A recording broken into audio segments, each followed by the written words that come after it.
Do you have a tattoo of a celebrity on your body? Maybe a picture of them or their name even? Do you follow celebrity gossip sites like The Shade Room, TMZ, or People Magazine? Are you an active member of a celebrity fan base like the Beehive or the Swifties? And would you spend thousands of dollars on concert tickets? Or have you? Well, if you can relate, you are in the right place. And my name is Sade, and let's talk about demons. Okay, so you ever had a friend or knew somebody that referred to a celebrity as their husband or their wife? Because I have. Because it was me. I used to have a huge crush on Justin Timberlake back in the late 90s, early 2000s, you know, when he was a member of NSYNC. I thought he was the sexy one. You know, I didn't really have a crush on the other ones, you know, shout out to him. But I was a Justin Timberlake fan, especially because he had the curly hair and then he had the braids at one point. And as a black girl living in the hood, having a crush on a white guy, you know, I wanted me a white guy that was kind of hood looking. So he had the braids and stuff. So I thought he was fine as wine. Well, anyway, you know, I had posters on my room wall. I did. And I had every NSYNC CD. I did. And I had magazines and things that I had cut out in. An all-time low for me when I look back on it in hindsight is when he went public with his relationship with Britney Spears. I think it was like 2000, maybe 2001. Man, I cried. I must have been 13, 14, as innocent as it may be. But it made me realize now, you know, 25, dang, I'm getting old. Almost 30 years later. This is a one-sided emotional connection, like one-sided. He did not know me, and why did I invest my emotions in this man? Why did I do it? Well, because I sort of fell for the image that he presented me, and that's what we do. Let me take it to the Bible, because you know I got to take it to the Bible, and this is actually one of my favorite scriptures in the Bible. This comes from 1 Samuel chapter 16, verse 7. And of course, I am reading the New Living Translation. I love the Bible in general, but I really love the New Living Translation. I just like the way it reads. It says, "But the Lord said to Samuel, don't judge by his appearance or height, for I have rejected him." The Lord doesn't see things the way you see them. People judge by outward opinion, but the Lord looks at the heart. I have to tell you this. It's unlikely that you know the true nature or character, personality traits of the celebrity that you are worshiping, the celebrity that you have placed as an idol in your life. It's highly unlikely because you just don't have enough information. You know, we're going off snapshots, we're going off pictures, we're going off TikTok videos, 30-second clips, interviews and things like that. We're not following them 24/7. We don't know who they are behind closed doors. And what we have done is we have come up with a version of who we believe they are based on the image that they present to us. And that's not necessarily their fault. You know, we've just made a assumption and we've kind of created an emotional connection with this person based off that. So let me give you an example, and this is a real world example. This is actually recently. So it's a YouTube channel that frequently pops up on my feed, and I think it's kind of weird that it does, but maybe it's so I can share it in this video. But it's popped up on my channel a couple times, my feed, my YouTube feed, over the last couple of months. And it's basically a dad, and he has two young daughters, maybe, I don't know, 5, 6. They're toddlers. They're young, early elementary school, not old at all. And on this video, he cooks them breakfast, or he'll build them things like forts. Or one video, you know, he turned their backyard into a movie theater. Like, he does these, like, cool things that, you know, as a kid, you know, shoot, I know them little girls be happy. They be smiling and giggling, oh, Dad, on the videos. And I'm like, okay, man, he's a good father.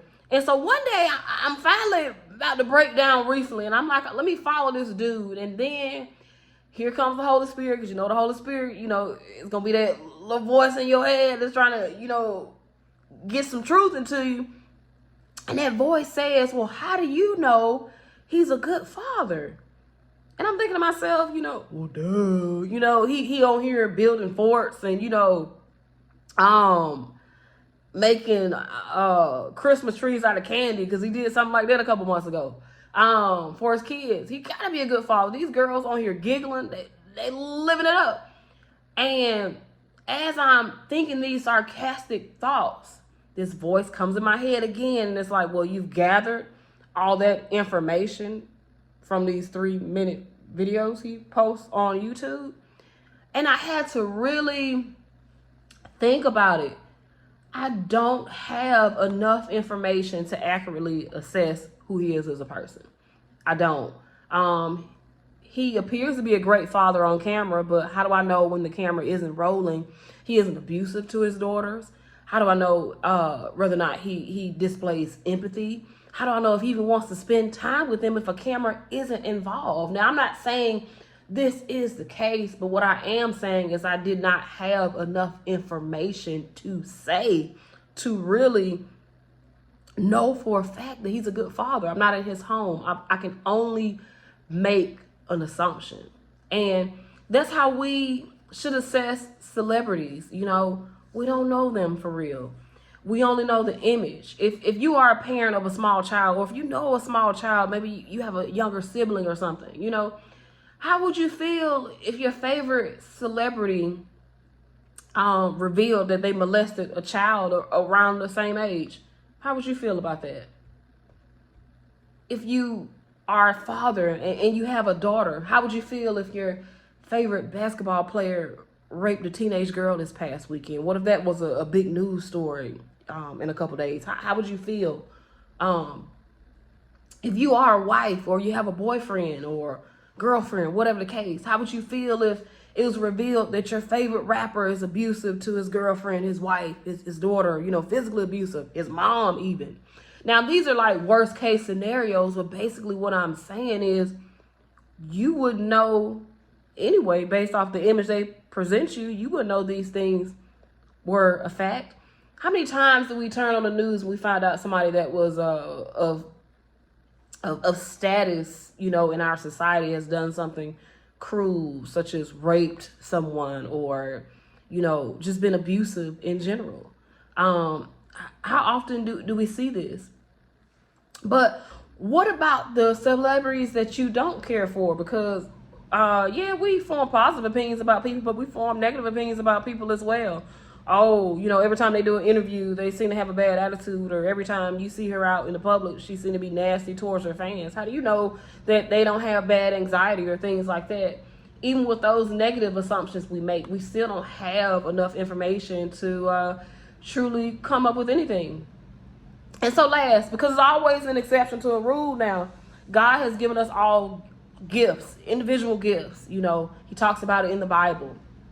But he's given us gifts, and some of us have discernment. A lot of us do, because we have been hurt. And so sometimes you may be able to accurately, you know, assess from afar if somebody is good natured, or even if they have evil intentions, because your discernment is just that good. But does that give you the right to worship them, to worship another human being? Especially if you have not been close enough to know them. Because let's be honest, sure, somebody could be good natured, but it doesn't always equal relationship compatibility. And I'm not just talking about sexual relationships. I'm talking about platonic relationships too. Somebody could be kind-hearted and they still not be a good fit for friendship for you. And you will only know that when you're able to accurately inspect a situation, when you can be close enough to see if it works for you. And once you're close enough to see if it works for you, then you allow yourself to connect emotionally to whoever this individual is. So in my next video, we'll talk about that. You know, how to establish a good emotional connection the godly way. Anyway, if you like this video or if you can relate, comment below. Let me know how you feel. Let us know how you feel. Share it with others. Share the word with others, the love of God with others, and subscribe too. Anyway, it was nice talking to you. I'll holler at you soon. Bye.